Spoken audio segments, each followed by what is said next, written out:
Di dunia kita yang sekarang ini, isinya data semua. Nyari informasi yang pas, itu rasanya udah kayak nyari jarum di tumpukan jerami. Nah, hari ini, kita bakal bongkar satu trik cerdas yang bisa menjinakkan semua kekacauan data teks itu. Trik ini bisa mengubah total cara kita nemuin apa yang kita cari dengan cara yang mungkin nggak pernah kita bayangin sebelumnya. Coba deh bayangin sejenak. Anggap aja Anda seorang perekrut. Ada satu posisi kosong, yang ngelamar ratusan, bahkan ribuan. CV mereka numpuk semua di inbox Anda, dan isinya cuma teks-teks dan teks. Nah lo, gimana caranya Anda bisa nyaring semua itu dengan efisien buat nemuin satu kandidat yang paling oke?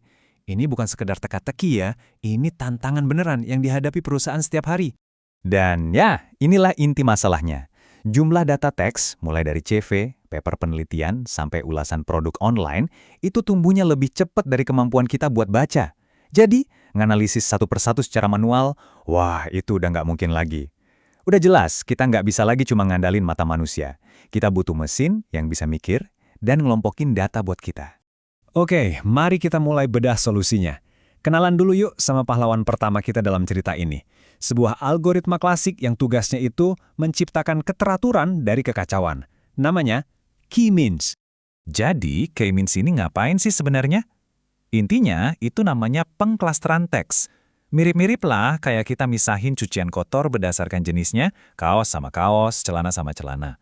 Nah, algoritma ini membaca ribuan dokumen dan secara otomatis ngelompokin mereka. Semua CG soal software engineering masuk ke satu folder. Semua tentang marketing masuk ke folder lain. Tujuannya? Yaitu, mengubah tumpukan dokumen yang acak-acakan jadi kategori yang rapi. Semuanya otomatis. Cara kerjanya sebenarnya cukup cerdas. Jadi gini, pertama, algoritma ini secara acak nentuin beberapa titik pusat buat jadi perwakilan tiap kategori. Habis itu, tiap dokumen bakal digabungin ke pusat yang isinya paling mirip.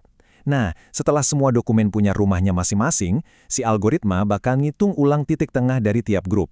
Proses ini diulang terus, sampai nggak ada lagi dokumen yang perlu pindah-pindah grup. Kedengarannya gampang kan? Tapi ada satu masalah besar yang tersembunyi di langkah pertamanya. Dan disinilah ceritanya jadi makin seru. Ternyata, algoritma K-means yang standar ini punya kelemahan fatal. Dan itu semua gara-gara cara dia memulai pekerjaannya. Nah, kutipan dari risetnya ini ngejelasin semuanya dengan pas. Jadi, di mana algoritma ini memulai, itu sangat tentuin di mana dia akan berakhir.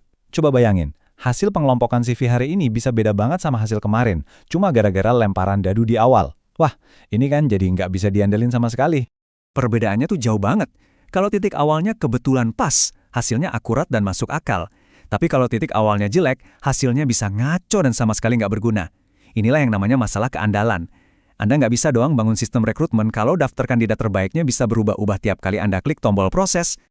Tapi tenang, para peneliti nggak diam aja. Dan inilah dia pahlawan sejati dari cerita kita. Sebuah algoritma K-means yang udah disempurnakan, dirancang khusus buat menambal kelemahan fatal dari versi aslinya. Nah, ini penting buat kita pahami. Ini tuh bukan sekedar polisan kecil-kecilan. Algoritma yang disempurnakan ini secara fundamental mengubah cara dia milih titik awal. Jadi dia langsung nyerang sumber masalah ketidakstabilan yang tadi kita bahas. Penasaran kan bedanya sejauh apa?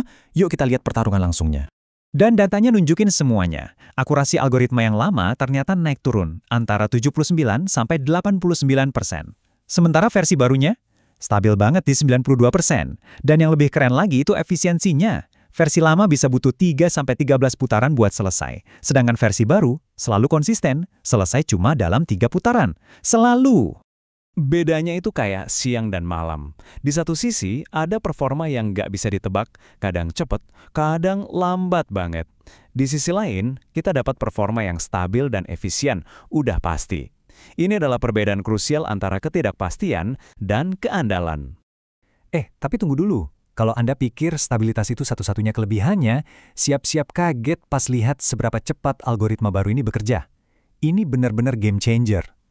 Oke, ini dia momen puncaknya. Buat nganalisis satu set data uji, algoritma yang lama butuh waktu lebih dari 186 detik. Itu sekitar 3 menitan lah ya. Versi yang baru, cuma butuh kurang dari 1 detik. Tepatnya 0,953 detik. Itu artinya lebih dari 195 kali lebih cepat. Gila kan? Coba bayangin implikasinya kalau kita berhadapan dengan jutaan data di dunia nyata.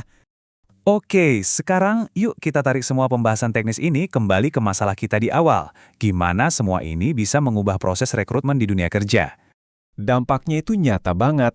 Perekrut sekarang bisa menganalisis ribuan CV cuma dalam hitungan detik.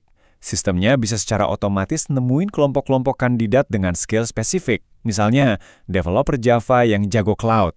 Hasilnya, daftar kandidat yang nggak cuma lebih akurat, tapi juga konsisten setiap saat. Dan yang terpenting, ini ngebebasin waktu perekrut buat ngelakuin hal yang paling utama, ngobrol sama manusianya, bukan cuma ngurusin data. Jadi, satu perbaikan kecil yang cerdas pada sebuah algoritma ternyata bisa punya kekuatan yang luar biasa. Ini bukan cuma soal bikin kode jalan lebih cepat, tapi soal membuka pintu ke berbagai kemungkinan baru. Nah, ini ninggalin kita dengan satu pertanyaan besar. Kalau kita bisa memecahin masalah cari talenta seefisien ini, masalah rumit apa lagi yang bisa kita beresin? Mulai dari riset medis sampai analisis pasar saham, di mana lagi kita bisa pakai logika ini buat nemuin sinyal penting di tengah lautan data yang berisik?